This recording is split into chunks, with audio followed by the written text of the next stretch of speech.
confinement pursuant to the order of Judge Turner. Judge Gaunt told the sheriff that the court was in session, holding its regular term, and that he was violating the law and the court must not be disturbed. Judge Turner immediately ordered a posse to be summoned and directed the sheriff to take Judge Gaunt and myself into custody by force.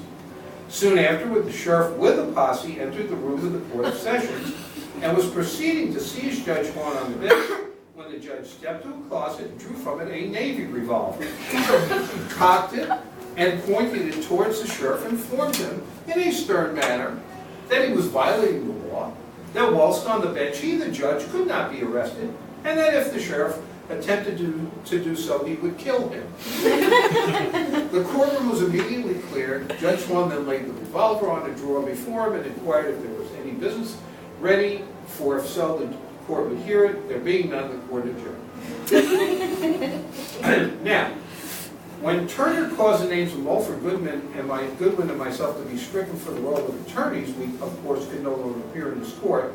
So he then goes to files a writ in the California Supreme Court, asking for ordering Turner to put him back into the court, and the California Supreme Court, of course, issues these orders.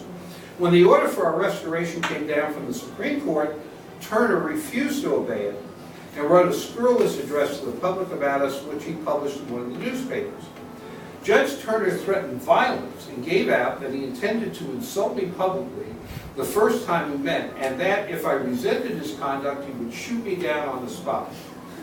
This being reported to me by various persons, I went to San Francisco and consulted Judge Bennett, just like I called up various attorneys to find out what they thought I should do in this matter.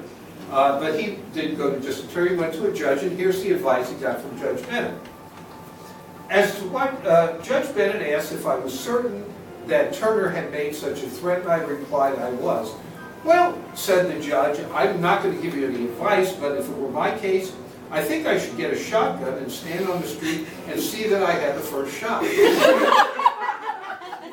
I replied that I could not do that I would act only in self-defense. He replied that would be acting in self-defense. Now, when I came to California, I came with all those notions in respect to acts of violence which are instilled into New England youth. If a man were rude, I would turn away from him.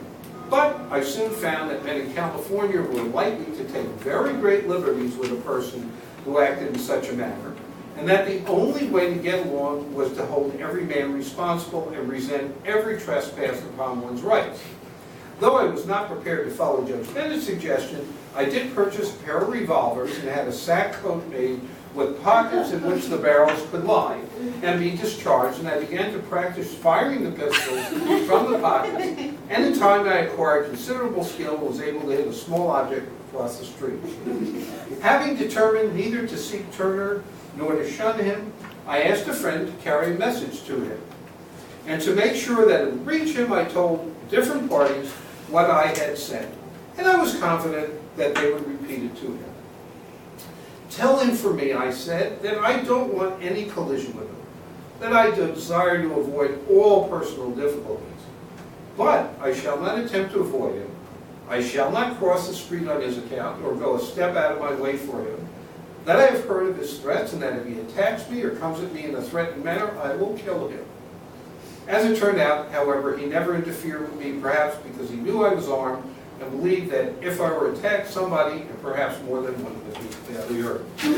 So, as you can see, there are some differences between the way these matters were handled in the 20th century and in the 1850s, and I've used a lot of the incidents in the memoirs and used them in my novel, including a lot of the incidents, a lot of the things that led to